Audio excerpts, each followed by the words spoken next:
O nosso dialogador de hoje é fotógrafo, mas não só fotógrafo, ele é também sociólogo, ele é professor do IFCE, do Instituto Federal de Educação, e professor na área de sociologia, porque ele tem inclusive mestrado em políticas públicas e na UES. E ele é professor lá no IFCE, exatamente nessa área de sociologia e gestão ambiental. E é coordenador de um projeto bonito sobre fotografia, um projeto audiovisual chamado Jaguaribe. E é com ele o nosso diálogo de hoje. Ele que já fez exposições de fotografia, inclusive no lugar onde ele tem uma especialização uma especialização em gestão cultural, que é na Espanha, em Girona. Eu me refiro ao meu amigo, amado amigo, Marcos Vieira. Écolo qui, hein? Marcos Muito Vieira, bom. que lindas fotos, hein? Olha, tem a ver com antropologia. Do olhar. Antropologia do olhar. E eu vou ler o texto do Flávio Paiva, que diz: a fotografia de Marcos Vieira é essencialmente uma afirmação do lugar do olhar imerso em matrizes culturalistas, aproximando o que está dentro com o que está fora da imagem. O caráter sintático visual do seu trabalho permite novas visibilidades dos referentes, muitas vezes sustentados por formas ocultas da existência. Cada imagem captada por ele não é apenas um gesto de corte do real, mas uma religação de histórias, de memórias e de imaginários. Portanto, é antropologia visual pura. E é sobre isso que nós vamos conversar também com ele, o nosso dialogador de hoje, que é o Marcos Vieira. Marcos, vamos começar definindo fotografia? Se a gente for falar de fotografia como palavra, seria escrever com a luz, né? Eu acho que... Grafia da luz. A poesia da luz. Para mim, a vida é a fotografia, porque a vida é a luz, né? Mais do que isso, ela é a oportunidade de você trazer... quando se pensa em fotografar, se pensa em trazer o externo. E eu digo que a gente traz muito mais do que a gente tem dentro da gente, né? Eu, quando fotografo, eu busco trazer dentro daqueles elementos que estão contidos o que eu vejo no mundo. E como há uma predominância de fotografia de humanos, fico imaginando que há também esse mergulho do interior no outro. Quer dizer, o seu olhar mergulha no olhar do outro, tenta revelar o que está, não no externo, mas no interno de cada fotografado? Essa exposição Iandê, Atanjo, Aju, né, Juntos Somos Fortes, dos Tremembé da Barra do Mundaú, ali entre Itapipoca e Trairi, ela foi uma possibilidade muito boa, a partir de uma festa que eles fazem, chamada a Festa do Murici do Batiputá, coordenado pelo CETRA, que é o Centro de Estudos do Trabalho e Assessoria ao Trabalhador. E foi uma oportunidade muito boa, porque eu tive a condição de vivenciar o Mocororó, eu tive condição de vivenciar a mundivisão, não é? Vamos dizer assim, indígena. E para mim foi uma oportunidade muito boa. Inclusive me fizeram uma pergunta, né, em relação a esse trabalho, se era um trabalho que eu pretendia mostrar o conjunto da cultura. Eu disse, não, o trabalho é apenas um clique. A cultura é muito mais dinâmica, ela é muito mais... Eu acredito até que se fosse fotografado por eles próprios, eu acho que teria até elementos muito mais significativos. Mas eu diria que... E no momento, viu, Ricardo, eu quero até trazer essa discussão para cá, muitas vezes fala em arte política e, para mim, tudo que a gente faz é política, né? No momento que o governo federal fazia uma política genocida, uma política etnocida, né, muito forte em relação aos povos originários de uma maneira geral. Então, essa exposição ela veio em meio a outras, né, em meio a outras falas, a outras linguagens, a oportunidade de dizer não a isso, né? Os nossos povos originários, eles têm que ser ouvidos. Eu fico muito feliz em hoje estar num país que tem um Ministério de Povos Indígenas, que tem um ministro como Silvio Almeida. Para mim, um dos discursos mais fantásticos que eu ouvi nos últimos tempos foi a posse do Silvio Almeida. Sim, do Então, Silvio Almeida, que trabalha com a ideia do racismo estrutural, do racismo e que diz estrutural. que os índios são importantes, as pessoas das ruas são importantes, etc. E você acha, o Marcos Vieira, você interfere no fotografado? Você monta a cena ou você flagra a cena? Eu diria que um misto, né? Em alguns momentos a gente interfere, às vezes até por uma questão também de luz, às vezes até uma questão mas não chego a interferir na linguagem, no que eu quero mostrar, né? Como é que eu digo isso? Eu sou muito afeito aos retratos, né? Sim. Então, para mim, por aquilo que pareça, eu não fotografo muito natureza, porque para mim o retrato ele é irrepetível, né? Um sentimento, um olhar, ele não se repete nunca, né? Então, nesse sentido, eu às vezes repito, às vezes busco. Tem uma técnica, às vezes, de pedir às pessoas para fechar os olhos e pensar nesse universo, né, que é a vida, que é a felicidade, o que traz alegria, o que traz reflexão, o que traz vida, vamos dizer assim. Então, a fotografia, para mim, eu fotografo desde os 9 anos, ela, para mim, é a própria vida. Aqui você tem um nome, Yandé Atan Joaju, que significa? Juntos somos fortes. Juntos somos fortes. É numa linguagem da língua geral, na chamada língua geral do século XVII, XVIII, que é o Tupi-Guarani, né? Exatamente. Que é uma língua organizada pelos jesuítas, não é? Numa tentativa de unificar uma linguagem dos povos originários. Se falava mais de 200 línguas no Brasil. Porque hoje são milhares, são mais de 1000. Já foi, né? Já foi. Já foi. E, inclusive, hoje tem umas 200 e quantas? Hoje mais de 200 línguas. Mais de 200, né? umas 300 línguas. Então, mas o mais interessante do trabalho feito pelos jesuítas, na Contra-Reforma, né, vamos dizer assim, é que eles valorizaram muito, né, o que chama até de corruptela, né? Ou seja, eles reuniram vários elementos, criaram uma gramática, o que depois até motivou os próprios portugueses a expulsar os jesuítas. Né? E essa exposição, então, esta exposição que você fez, é a mesma exposição que você fez na Espanha, na Salamanca e também aqui na Assembleia Legislativa. E na UES. E na UES ela também. percorreu todos os campi, né? Foi uma exposição também bem interessante. E agora, em Salamanca, foi fruto de um concurso, né? De uma residência que foi feito lá. Eu, além de expor, fiz também uma pequena fala sobre todo esse processo, né? Esse trabalho contou com o apoio, novamente, da comunidade europeia, da Associação dos Indígenas do Tremembé e do CETRA, né? Eu não posso nunca deixar de citar o CETRA. Marcos Vieira, eu estou vendo aqui as fotos, olha aqui, há uma predominância de fotos coloridas. E aqui no anúncio, um trabalho, né, de filtro, enfim, de intervenção na foto em preto e branco, olha aqui.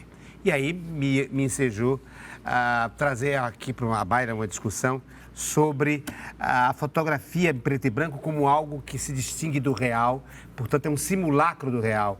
Ela seria mais fotografia, mais arte do que a arte, entre aspas, do que a arte do colorido. Eu queria que você falasse sobre isso. Eu acho que alguns teóricos têm conversado sobre isso, sobre a capacidade que o preto e branco tem de se afirmar como arte, independentemente da relação com a cor. Eu, coincidentemente, trouxe um livro marcante para mim, né, de Cartier-Bresson. Cartier-Bresson. Que talvez seja talvez não, é um dos fotógrafos que inauguram, né, o olhar contemporâneo. E que trabalhava com preto e branco. Com preto e branco. Não é? Fazia questão de trabalhar com preto e branco. E, se não me engano, também fazia questão de não interferir na cena a ser fotografada.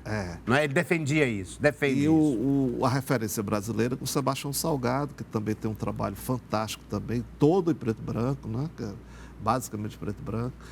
Trabalharam na mesma agência, a Agência Magno, e duas referências, né? Uma mundial e outra nacional, né?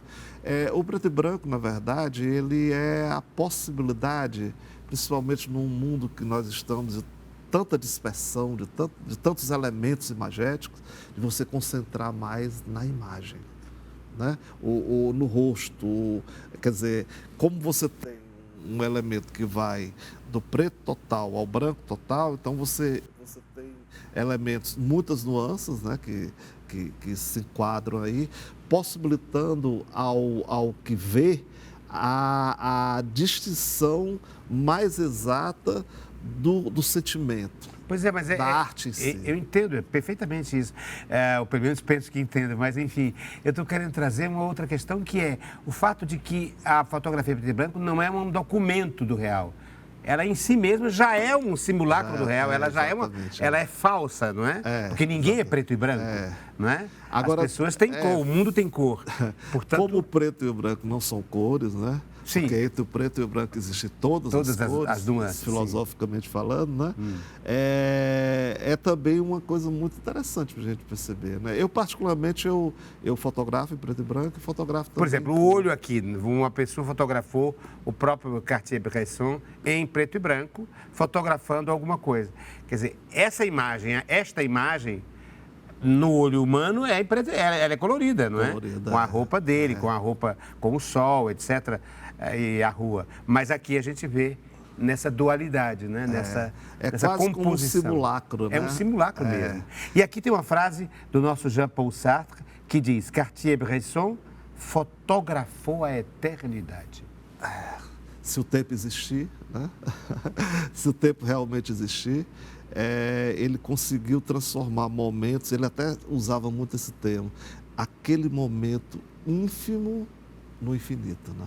Por quê? Porque a fotografia é um momento, é um retrato, é um testemunho de um minuto de minuto, de um minuto ali pequeno, não é? Do real. Existe alguma coisa na vida que se repete, né? Pois é. E é por isso que é bonita a frase do Jean-Paul Sartre, porque um fotógrafo que se especializa em fotografar alguma coisa efêmera, de minuto, de instante, consegue eternizar. O Sebastião Salgado consegue fotografar a eternidade. O Sebastião Salgado tem uma frase que eu acredito que vai acrescentar um pouco essa nossa conversa, que ele diz: você não fotografa com seu equipamento, você fotografa com sua cultura. O fotógrafo não fotografa com equipamento. Hoje fotografa pessoas, né? com o seu sentimento. Alguns amigos dizem: olha, eu quero comprar um celular celular igual ao seu, porque eu quero fotografar, a foto é boa porque a sua máquina é boa. Não, o equipamento, seja uma máquina, seja uma caixa de fósforo, porque você tem condição de fotografar também sem máquina, né? O fundamental não é isso. Se ler é separar o fundamental do importante, eu acredito que fotografar também é você separar o fundamental do importante. Sim, porque o fotógrafo deixa de fora, ele seleciona. Está sempre decupando. Está sempre decupando, como cortando, no cinema, né? Seccionando. Eu até, vindo para cá, eu lembrei, olha, a gente precisa muito da reforma agrária no Brasil, mas a gente precisa também da reforma agrária no conhecimento, nas artes, sabe? Tirar essas cercas que diz, isso é teatro, isso é cinema, isso é música, isso é fotografia. Quer dizer, eu fico muito feliz quando meus amigos de teatro começam a cantar, começam a fotografar, porque essas barreiras, essas cercas que tiram, isso não quer dizer que a especialidade deixa de existir. Não, ela vai continuar existindo, né? Mas essas cercas que estão na ciência, né? Uma coisa é a sociologia, outra coisa é a psicologia, outra coisa é a geografia, e fazer disso um amontoado, até porque a realidade não tem cerca. Uma interface. A realidade não tem. E eu acho que você tem essa interface aqui, junto aqui, suas duas formações, o fotógrafo e o sociólogo. Você congemina isso, Tento fazer isso. Eu vi há pouco tempo... A sua fotografia tem um respaldo, digamos, de olhar antropológico, de olhar sociológico. Eu vi há pouco tempo um documentário da Nadir Papo-Saboia, né? Que ela escreve um livro de poesia e pede à família para não publicar. Sim. Porque ela Poesias à Revelia. Poemas à Revelia. Poemas à Revelia. Chama o livro. Quer dizer, ela, uma grande atriz, uma grande diretora e possivelmente uma grande poeta. Mas essas amarras, essas, vamos dizer assim, essas cercas que separam os conhecimentos, que separam as linguagens artísticas, elas têm que ser decaídas, sabe? Elas têm que ser retiradas. E você aproximaria a sua fotografia do ensinamento, do recorte do Cartier? Você trouxe por quê? Para pautar que tema a partir do livro? Referência, né? A grande referência do fotógrafo que busca, né? Que busca traduzir um pouco da essência do humano, do movimento que não se repete. Mas veja, comparando aqui os dois, o Cartier-Bresson trabalha com flagrantes, com mais ação, e você trabalha com retratos, digamos, com pessoas. Que até porque eu trago também outras referências. E você trabalha com colorido e ele com preto e branco. Eu diria até que Chico Albuquerque também. O Chico é mais aqui, né? Pessoa, pessoas. O Sebastião Salgado, né? Mas o Sebastião Salgado trabalha com pessoas em situação. E eu estou dizendo que você faz o retrato. Né? Eu diria que mais os dois retratista. fazem, hein? Os dois fazem, mas eu diria que o meu retrato seria um retrato mais estático, vamos dizer assim. É isso que eu estou falando. O seu é um retrato. E Bresson e Salgado são pessoas em situação, em ambientes. Não é? Há um contexto cultural. Eu tenho um pouco disso, e no seu caso é o retrato em si. Da mulher que pita, do homem que está ali. Da mulher que pita daqui mas eu diria ação. Que mas geralmente não tem uma ação mais expressiva e nem uma contextualização. Verdade. Até porque a minha grande meta com esse trabalho era exatamente fazer uma homenagem, inclusive tem uma parte da exposição que fala um pouco do artesanato e tal, era fazer um pouco a homenagem da antropologia, da religiosidade. Eu fiquei muito impressionado com os cultos afrodescendentes vinculados, por exemplo, aos indígenas. Eu fiquei muito impressionado com isso, inclusive tem fotos que tratam disso. E fazer também uma referência à estética, né? Até porque o Ceará, eu acho que foi um dos poucos estados do Brasil que fez uma lei para dizer que não tinha índios. Imagina, né? Então, até hoje, na Espanha mesmo me perguntaram, sim, mas esses índios são da Amazônia, né? Quer dizer, a referência, né, é essa. E eu sempre acreditei e acredito até hoje que o Ceará tem mais de 15 povos indígenas, né? É um estado que nós temos, dos 184 municípios, se não me engano, mais de 160 são oriundos de palavras do Tupi-Guarani, né? Que tem essa marca muito forte, né? E que a gente precisa reacender, precisa compreender. Eu sei que você é um amante da história, da memória, um pouco essa referência aí Tupi-Guarani. Marcos Vieira, nós estávamos falando aqui de que o fotógrafo elimina algumas coisas para dar foco noutras, mas às vezes ele deixa exatamente o espaço vazio também. E acho que essa foto que vou mostrar agora do Marcos Vieira exemplifica isso. Vejam, é uma foto em que há alguém, mas há um espaço explicitamente vazio, exatamente para, ao invés de cortar, não é?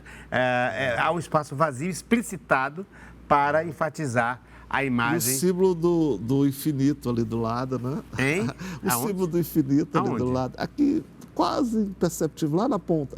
Olha aqui? Aí. Não, embaixo, aí embaixo. Ó. Ah, sim. Olha aqui. Isso também é um recurso, não é? Espaços vazios para valorizar uma determinada imagem. O espaço para você olhar, para você viver, né? Porque não é só o fotógrafo que seleciona, a gente está sempre selecionando algo, né? Seleciona com quem está, seleciona com quem... Agora, essa aí é a fotografia do meu pai, né? Alberto Barros, que também é... Alberto Barros Vieira, né? Que também é fotógrafo, né? Ainda é vivo, 85 anos. E fez parte de uma exposição chamada Sertão. Sertão. Com o sertal. Sertão. É tão mesmo. Sertão, de grande, de superlativo. E aí, essa possibilidade de trazer uma fotografia do meu pai foi muito legal. Porque aí tem o olhar, aí tem o que ele significou, o que ele significa para mim, sabe? E aqui, veja, a gente tem a oportunidade... Te mostrar aqui. A gente tem a oportunidade de ver a figura fotografada e o espaço do olhar do próprio fotografado, né? Quer dizer, você tem uma dimensão de Porque espaço do próprio olhar do fotografado. A cultura e a arte, na sua dimensão específica, ela é fruição, né? Quer dizer, ela abre o espaço para você fazer a sua fotografia, de você dar a sua dimensão, né? Então, as cores e as dimensões que você, às vezes, deseja que esteja na sua obra, no seu trabalho, não são necessariamente as que são fruídas, as que são percebidas pelas pessoas, né?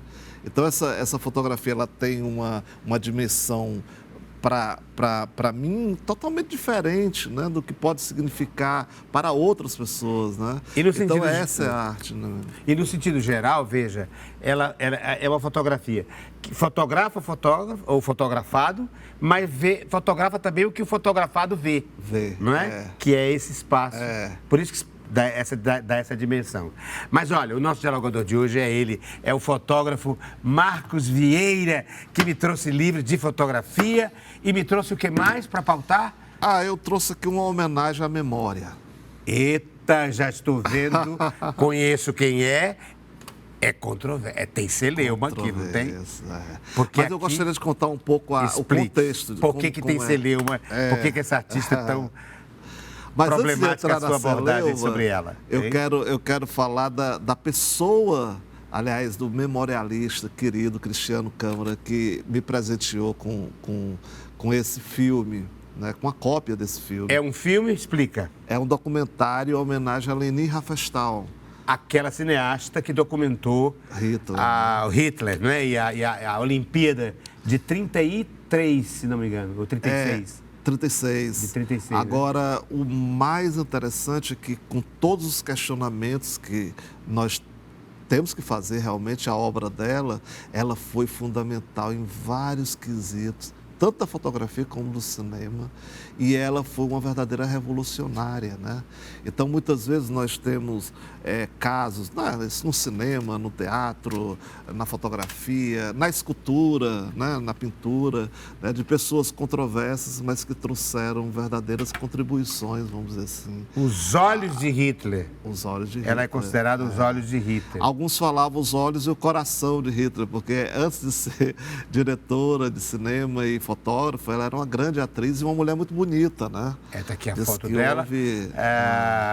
Ela é uma polêmica do cinema. Ela era a cineasta predileta de Hitler e, trabalhando para o Führer, documentou a ascensão do nazismo em um filme espetacular chamado O Triunfo da Verdade, 1935. Exatamente. O documentário é uma obra-prima que, apesar do seu conteúdo nazista, por isso que disse que era uma figura controversa, merece estar incluído em qualquer lista dos filmes mais lindos já feitos.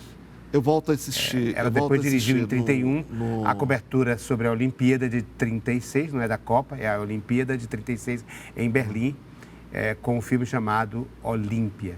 Né? Que é o Olimpo, colocando a chamada raça ariana como a grande, também a portadora da beleza. Documentário, porque a gente vive num momento no Brasil muito complicado e que a gente tem a ascensão de grupos fascistas, neonazistas. Eu queria que você comentasse como isso, porque você é um artista e um sociólogo, e aqui nós temos um artista com uma visão cinematográfica, com uma visão de enquadramento, de tratamento de cinema tão expressiva para a linguagem do cinema do século XXI, do século XX, melhor dizendo, e, no entanto, é alguém de uma ideologia nazista, contrária a tudo que a arte, como é que chama? Eu queria até pegar defende. o exemplo da Riefenstahl para dizer o seguinte: essa eleição que agora a gente passou com a sessão do Lula, não significa necessariamente a morte do bolsonarismo, por exemplo. Ao contrário, nós ainda teremos alguns anos, eu diria até um pouco mais, de governos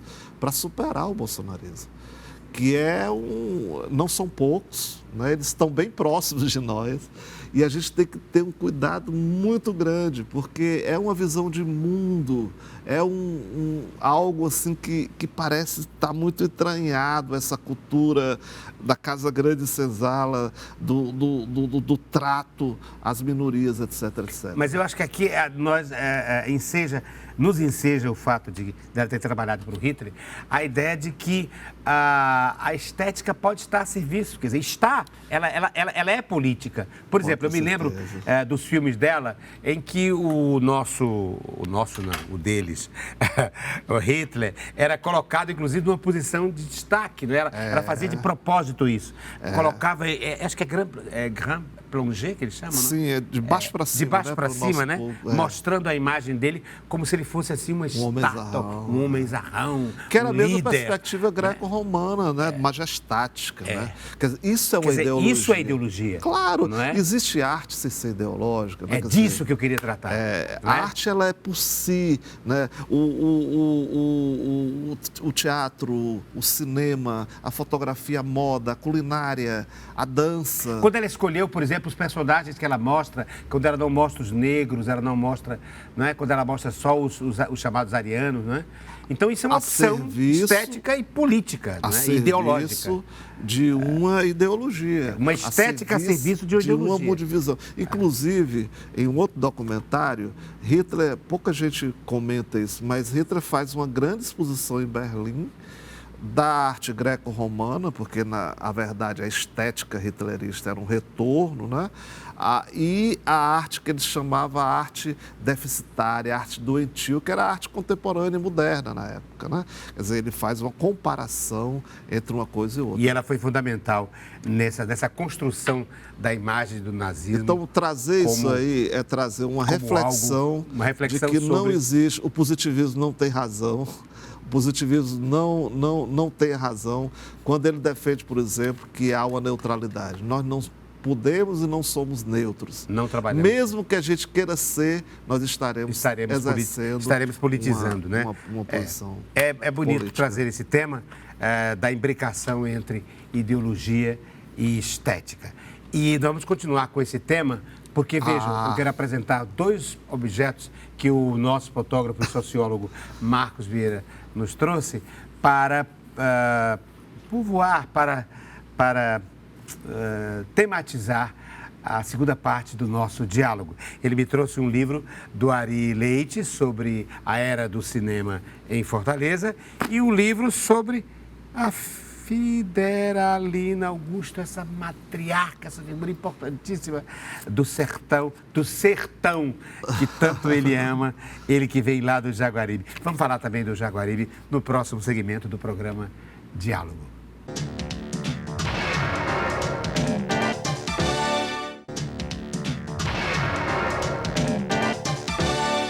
Ele é fotógrafo, o nosso dialogador de hoje é fotógrafo e é sociólogo e é professor do IFCE, exatamente nessa área de sociologia e gestão ambiental. Mas é um fotógrafo com exposições pelo mundo internacional. Recentemente esteve na Espanha expondo, onde ele também fez pós-graduação lá na Espanha em produção cultural, em gestão cultural. E aqui ele dirige um projeto lindo chamado NAJA, que é um projeto, um núcleo de audiovisual que se chama NAJA, porque é a sigla, né? Núcleo Audiovisual de Jaguaribe, NAJA, né? Núcleo Audiovisual de Jaguaribe. Aliás, uma paixão pelo Rio Jaguaribe. E sabe o que ele trouxe? O Rio Jaguaribe. Pode ter certeza. Olha aí. Desaguando em Aracati, hein? Eu sei que você ama o Rio e eu te trouxe o Rio. Olha o som do Rio. Lindíssimo. Jaguaribe, Jaguaribe, Jaguaribe, o maior rio seco do mundo. Pode ter certeza. Jaguaribe. Não sei de quem é essa música, mas é tão linda. E agora eu fiz um contraste, porque eu trouxe a água e ele é o maior rio seco do mundo. Hoje Me se fala fala disso. segundo, né, rio seco do mundo, mas Jaguaribe tem uma importância fundamental para o desenvolvimento do Ceará. Porque você é fortalezense, Aracatiense, tem o título de cidadão aracati. porque tem uma relação enorme com Aracati, mas deu aula muitos tempos em Jaguaribe, e a sua paixão é o Jaguaribe. Nem tanto a cidade, é o rio, não é? Por isso que ele trouxe o rio. Ele nasce lá na Serra da Joaninha, né? Itauá, e deságua no Fortinho Aracati. Lá no Cumbe, onde tem é um dos lugares mais lindos do Ceará, que é um quilombo que fica entre Aracati e Fortinho. E aí o encantamento é por isso, é por ser um rio tão caudaloso, tão lindo, tão fundamental para a economia do Ceará, e ao mesmo tempo ser considerado um dos maiores rios, ou o maior rio seco do mundo, quando é um rio temporário. Né? A família do meu pai, Sena, Vieira e Garcia, é de Aracati. Né? Então, eu fotografo Aracati há muitas décadas. E o rio também você fotografa? Fotografo o rio. Por que o encanto com o rio Jaguaribe? As águas moras do Jaguaribe. É? As veias, né, como diz o Demócrito, né? O Demócrito diz que as veias estão... as veias. As veias do Então, Ceará. eu diria que o que simboliza o Jaguaribe, o que significa o Jaguaribe, e depois ir trabalhar na cidade de Jaguaribe, né? Quer dizer, eu não saio do Rio, né? Saio de Aracati, onde eu trabalhei muitos anos, fui secretário e tal, e depois vou para o IFCE. E ele é ser fotografado, o rio? Ah, sim. Jaguaribe. Jaguaribe. Jaguaribe. Jaguaribe é o rio das onças, né?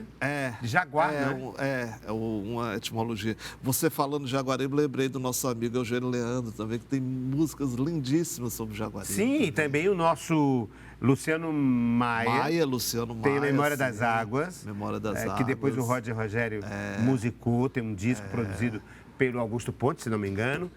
O Rio Jaguaribe até a mim, que sou um fortalezense, mas que conheço o Jaguaribe, conheço o Rio, mas até a mim, que não sou tão ligado, né?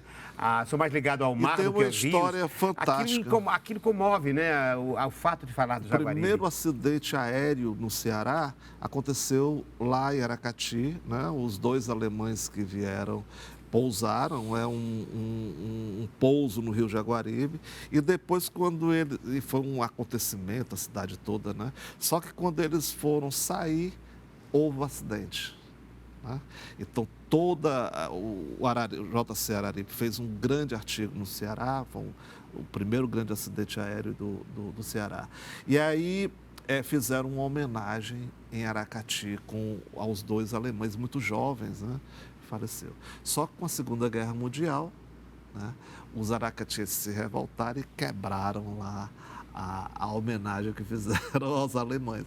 Quer dizer, tem toda uma história, toda uma coisa fantástica, né? Os últimos objetos, os últimos ainda antes do objeto surpresa, trazidos pelo nosso dialogador, porque vocês sabem que os objetos que o dialogador traz vão ensejando, vão pautando os temas para a filosofia que caracteriza o nosso diálogo.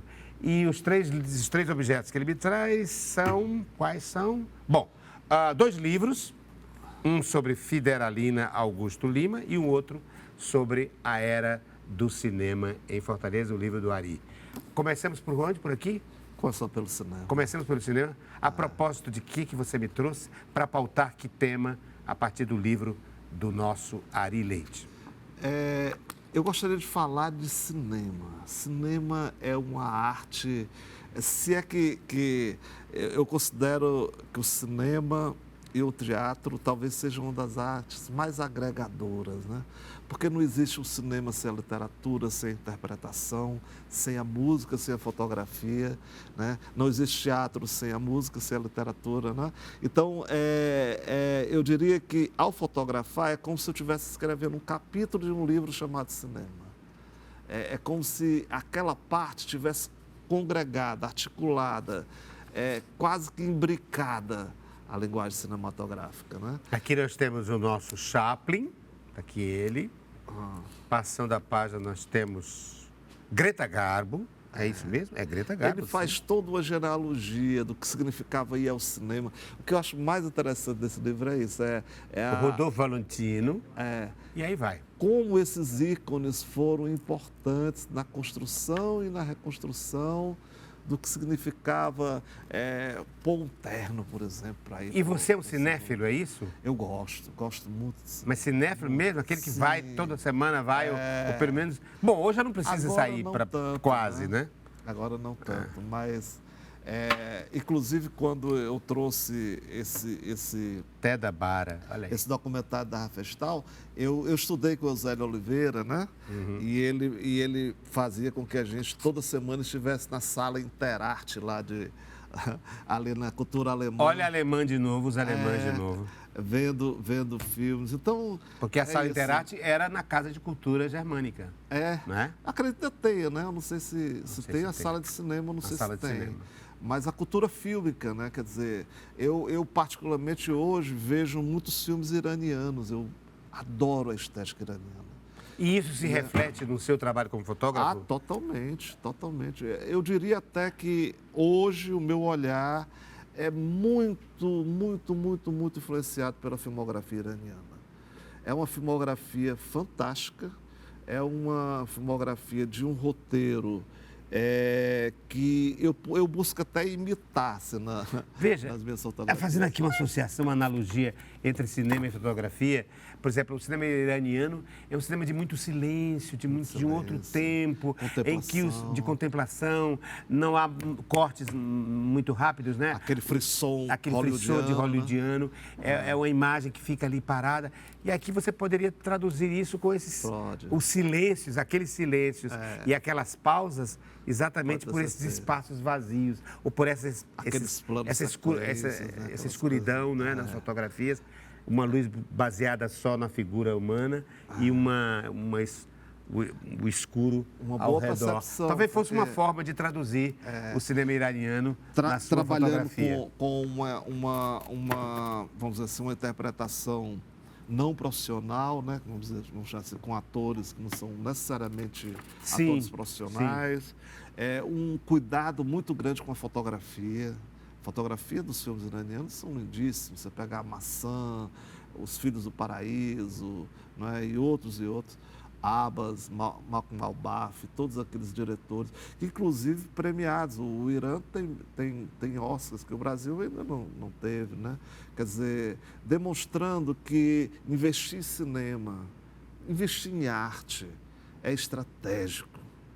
É estratégico. Por isso que eu fico muito feliz com a recriação do Ministério da Cultura, porque é uma coisa fundamental. Marcos Vieira, o nosso dialogador de hoje, sociólogo e fotógrafo, me trouxe um livro sobre Fidelina. Outra coisa polêmica, hein?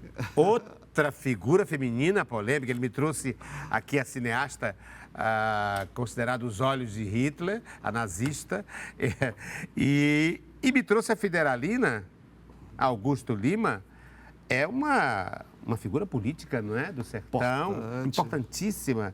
Nasceu em 1832. Não. Será que é isso? 1832, é isso mesmo. E morreu em 1919. É isso mesmo, ela é do século XIX e vai um pouquinho ao século XX. A matriarca do sertão. Pode ter certeza.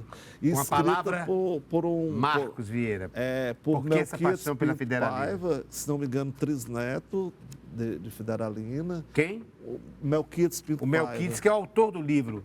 Melquiades Pinto Paiva. E está aqui a Fidelina. Por que você trouxe para pautar que tema, hein? Primeiro, a emoção que Melquiades falava de Fidelina, né? Ele foi criador do Labomar, ele foi criador do curso de engenharia de pesca da Universidade Federal do Ceará, faleceu ano passado, e ele falava com tanta emoção. Então, quando eu fui ler esse livro, li de uma vez só, de uma sentada só, eu fiquei imaginando o quão as mulheres no Nordeste, no Brasil e no mundo tem que, aliás, eu não diria as mulheres, eu diria como a nossa sociedade tem que avançar no trato a essa questão das mulheres. Ela tem uma liderança política, inclusive com os filhos, não é? Fortíssima. Fortíssima. Ela é uma inserção política extraordinária, inclusive partidária.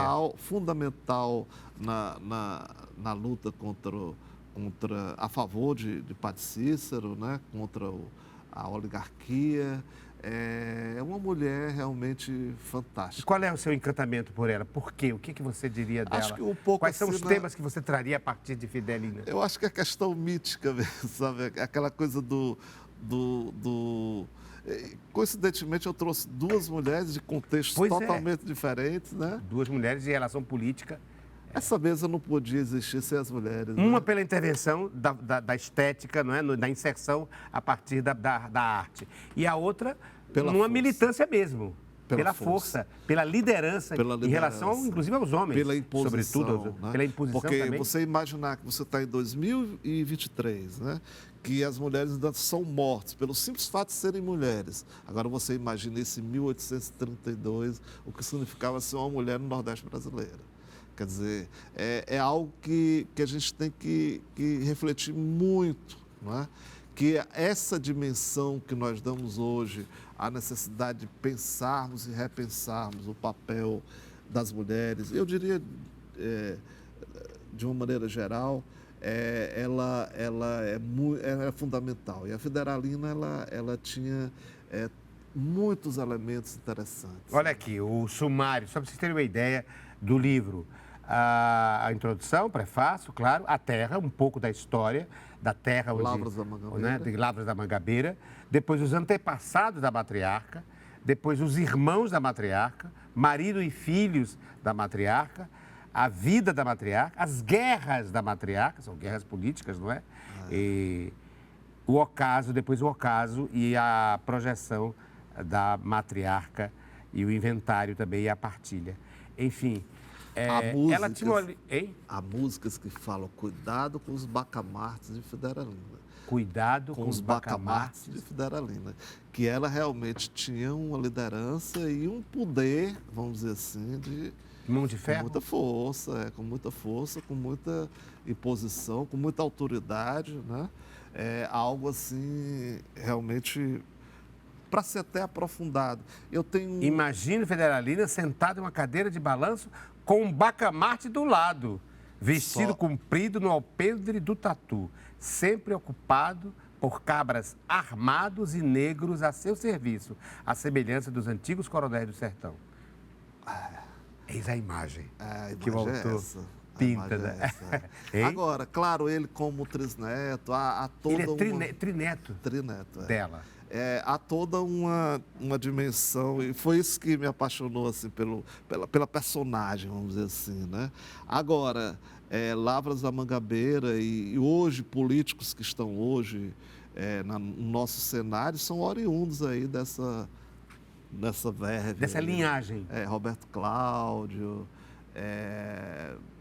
Heitor Ferrer, né? E outros que advêm aí dessa linhagem de Federalina. E da sua força, né? Porque era uma mulher de muita força. Né? E sempre quando a gente imagina, né, que as mulheres do século XVII, XVIII eram mulheres mais frágeis e tal, mas que na verdade eram mulheres extremamente fortes. Né? Ela, por exemplo, ficou viúva muito cedo. Então, ela teve que comandar todo um grupo de homens, de uma fazenda. E isso, políticos também. Né? Político, uma liderança política. Né?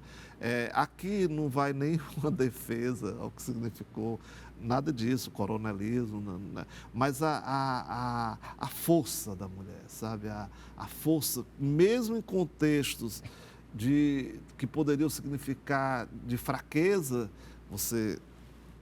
Mulheres que são assim um bastião de uma civilização, né? De uma civilidade.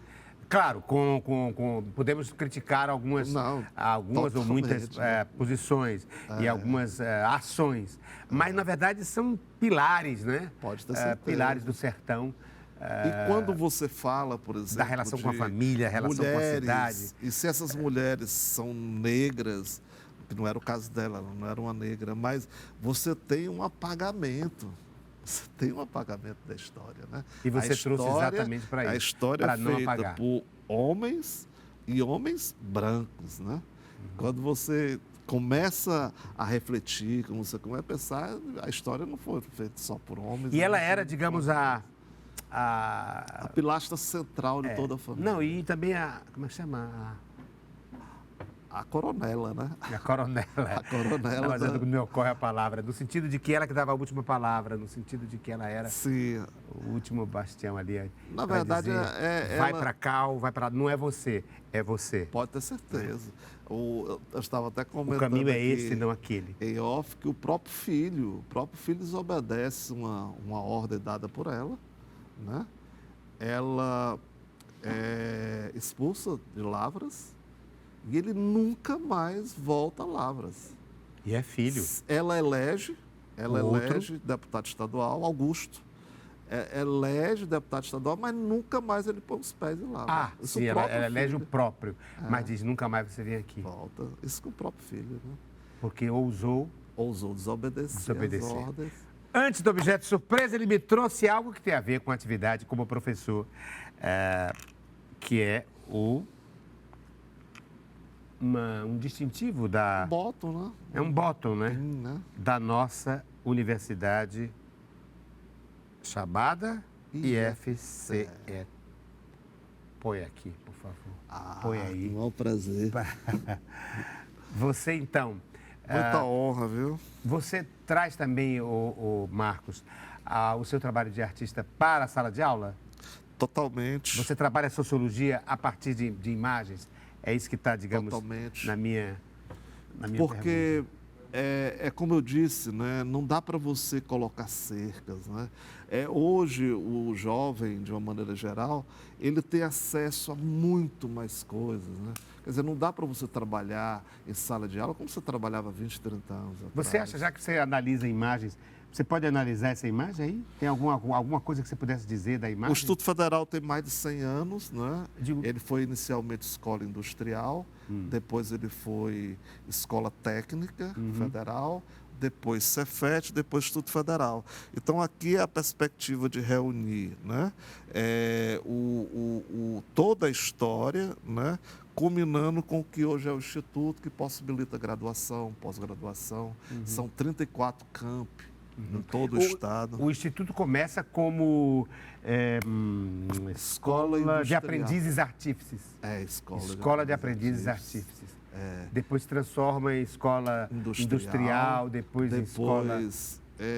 técnica. Escola técnica, depois Cefet. Depois E Cefet. 14 anos agora, E agora Instituto Federal do IFCE. Ceará. Então você trabalha também com análise de imagem, com análise de imagens dentro da sociologia e da gestão ambiental. Por isso que criou o NAJA, né? Você criou o NAJA. O NAJA é um grupo de experimentação, é um grupo que já produziu Que é esse núcleo documentários. audiovisual. Já vai produzir um filme, que eu não vou dar spoiler aqui, mas uma homenagem também a um grande teatrólogo cearense. Aham.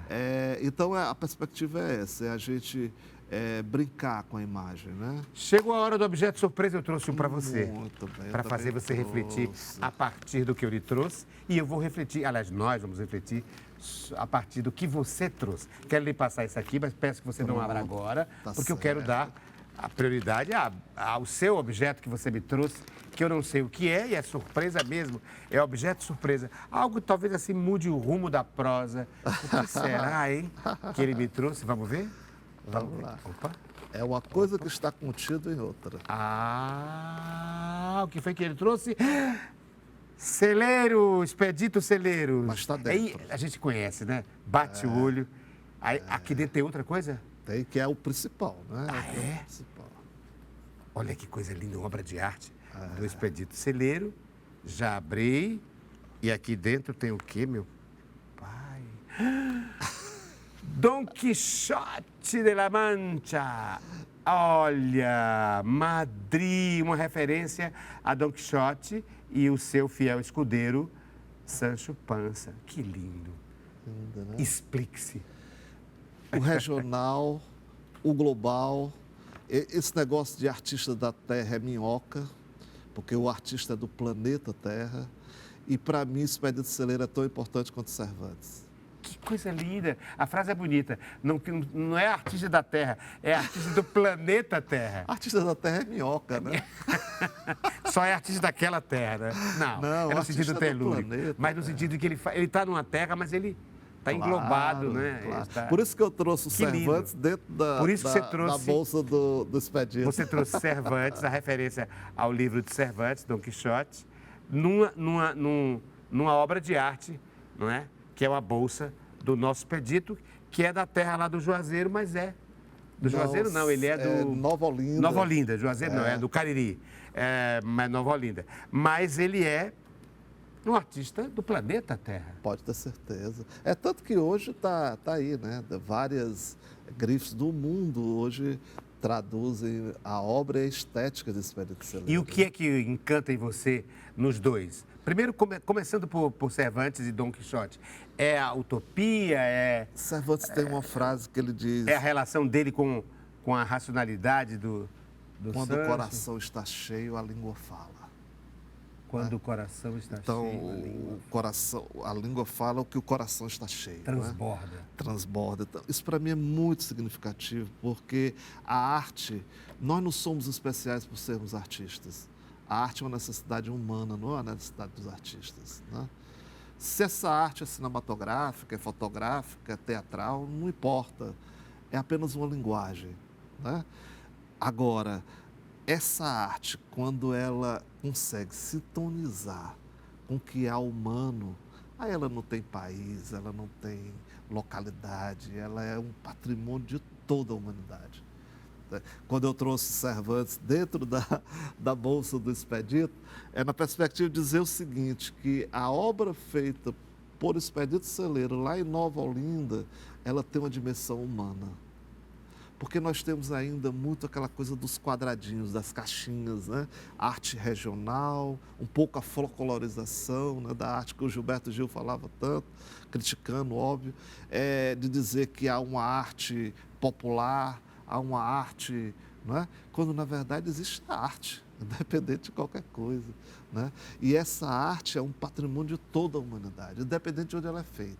É tanto que você tem uma obra extremamente espanhola, né, castelhana, como a obra do Cervantes, e nos toca. Estamos aqui no sertão do Ceará e ela nos toca.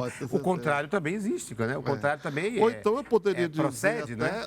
Até dizer que isso é um artefato árabe, porque os árabes fizeram toda a colonização por séculos na Península Ibérica, como está em Aracati, como está em Icó, como está em Sobral, e a gente às vezes não tem essa dimensão. Né? De que as coisas elas são casadas, transculturais, elas são não dá para falar mais interdisciplinaridade só, nós temos que ser transdisciplinares. Né? Quando você tem, por exemplo, um teatro feito nessa dimensão, aí você tem um teatro realmente radical, porque ele vai à raiz. Né? Ele não está preocupado se isso aconteceu no Benfica, e se esse Benfica é um bairro.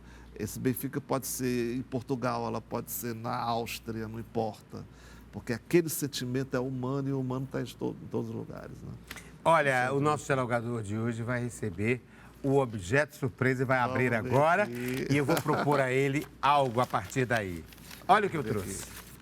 Eita! Eu trouxe um porta-retrato sem retrato. Sem retrato. Sem foto. Sem retrato. E a partir daí, queria que você refletisse. O que você vê? Algo que já esteve aí ou algo que ainda vai estar aí? Enfim, o que essa imagem repercute? Como é que ela repercute em você? Eu, em 2018... Deixa eu mostrar aqui mais calmamente. Olha, é um 2018, porta-retrato sem nada dentro. Ó. Eu tive um problema sério. Eu tive um descolamento de retina. E perdi uma parte da minha visão, certo? Isso é muito grave? Um fotógrafo perder? Mas aí eu vi um filme chamado Olhar a Janela da Alma, não sei se você já viu esse filme, que tem uma história de um fotógrafo cego. Sim. Então, para mim, esse objeto ele é tão representativo porque algumas grandes fotografias que eu fiz, eu não cheguei a executar. Mas elas estão guardadas no meu patrimônio imagético. Isso, para mim, é tão importante como se tivesse a melhor fotografia, feita por mim ou não. Porque as melhores fotografias ainda vão ser feitas e algumas que eu fotografei, elas não estão materializadas, mas elas estão dentro de mim.